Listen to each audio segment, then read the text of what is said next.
Il y a eu le rapport hier qui a été fait par les États-Unis sur le Covid. Et mec, mais qui a parlé de ce rapport? Personne. Personne n'en a parlé. Je suis désolé. De la provenance du Covid, personne n'en a parlé. C'est incroyable quand même. Ah oui, Stéphane, excusez-moi, mais c'est fou. C'est fou. On nous a bassinés sur le Covid pendant ça a paralysé le monde pendant 3 ans. Il y a un rapport qui sort sur d'où venait le Covid et personne n'en parle. Ils s'en foutent. Mais c'est pas grave. C'est que c'est devenu insupportable. À un moment, ça se voit. À un moment, ça se voit, Stéphane, qu'il y a un problème. C'est un peu ce que disait Pierre Bourdieu, par ailleurs. En fait, on nous prive de l'essentiel. Et en nous privant de l'essentiel, en fait, on voit pas les choses les plus importantes. Exactement. Et, donc quand j'emploie le terme de travestir, je l'emploie vraiment avec mesure, mais en même temps, je crois avec justesse. On travestit la réalité, on travestit l'information, mais de manière très courtoise, voilà. On vous montre le doigt du sage qui montre la lune, mais exactement. Nous, on veut voir la lune. Mais c'est ça. On veut pas voir autre chose. Ah oui, parce que vous connaissez cette phrase. Quand le sage montre la lune, l'idiot regarde le doigt. Ah oui, voilà. Et en fait, les Français en ont marre d'être pris pour des idiots. Ils en ont marre aussi d'avoir des comédiens. Ils en ont marre d'avoir s'ils veulent voir de la comédie, s'ils veulent voir des acteurs, ils vont au cinéma, ils vont à Édouard VII, ils vont au théâtre, ils vont... Voilà. Mais en politique, ils n'en veulent plus de ça. Moi, j'ai une question à poser. Stéphane, j'ai envie de rebondir sur ce que vous dites. Moi, je suis pas journaliste. J'ai envie de poser la question à Gauthier Lebray, à Valérie Benaïm. Apparemment, ce sont des journalistes, de ce qu'on m'a dit.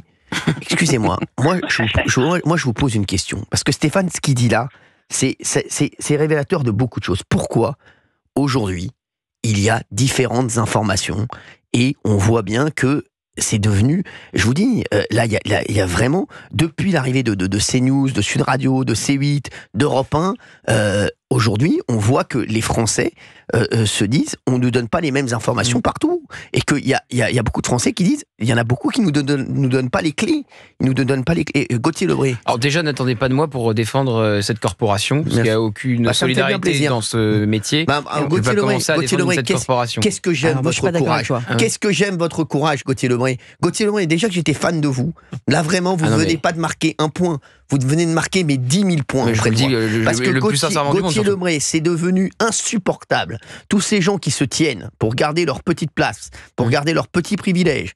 Et je vais vous dire. Et Valérie Benaïm, là-dessus d'ailleurs, je ne vais même pas vous interroger. Parce que comme je suis pas d'accord. Parce que votre discours va être insupportable. On ne veut plus entendre ça. On ne veut pas entendre ce genre de discours sur Europe 1. Gauthier Lebray, je suis fier de vous. Déjà pour une raison simple. Je suis fier de vous. Moi, je t'en parle au Jou. Voilà. Et combien de journaux ont écrit, ne serait-ce que d'articles dégueulasses sur cette émission. Bravo. Ou sur vous. Donc déjà, première réflexion. Deuxième réflexion, il y a un combat maintenant idéologique par médias de presse interposés, ne serait-ce parfois que sur le récit. Exactement. On a pris des exemples très concrets. Crépol. Vous pouvez prendre l'exemple de Crépol, qui est un excellent exemple, où on parlait de rixes entre bandes rivales, comme si c'était deux bandes sur un pied d'égalité, armées des deux côtés, alors que c'est absolument pas ce qui s'est passé. On peut parler du proviseur Maurice Ravel, qui se fait exfiltrer de son école, et il y a un célèbre éditorialiste qui explique que tout s'est formidablement bien passé et que l'éducation nationale a été à la hauteur.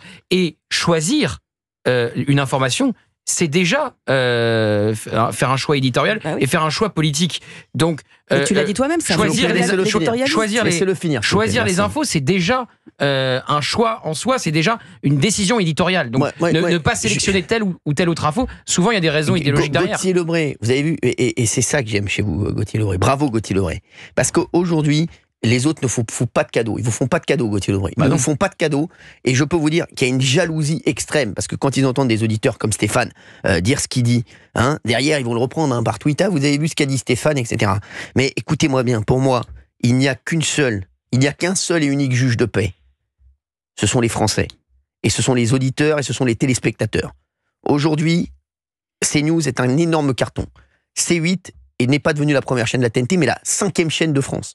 Avec des moyens qui sont bien moindres que ceux de France 5. Il n'y a même pas besoin de commenter. Voilà, il n'y a même pas besoin de commenter. Voilà. Le JDD cartonne. Le JD News cartonne.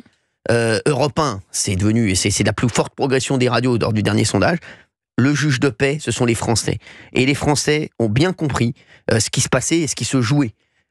Et ça me fait plaisir. Et je vais vous dire, moi, les gens ceux qui sont avec eux sont contre nous, pour moi, Valérie Benaïm. Croyez-moi. Stéphane.